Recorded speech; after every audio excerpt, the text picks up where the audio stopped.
1986 সালের 26শে এপ্রিল রাত 1:23।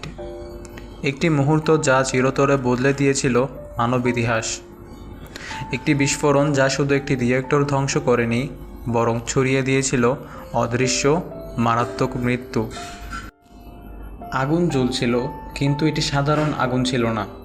এটি ছিল একটা নিউক্লিয়ার আগুন, যা বাতাসে ছড়িয়ে দিচ্ছিল হাজার হাজার টন রেডিয়েশন। মানুষ দাঁড়িয়ে দেখছিল, কেউ বুঝতেই পারেনি তারা মৃত্যুর খুব কাছাকাছি দাঁড়িয়ে আছে।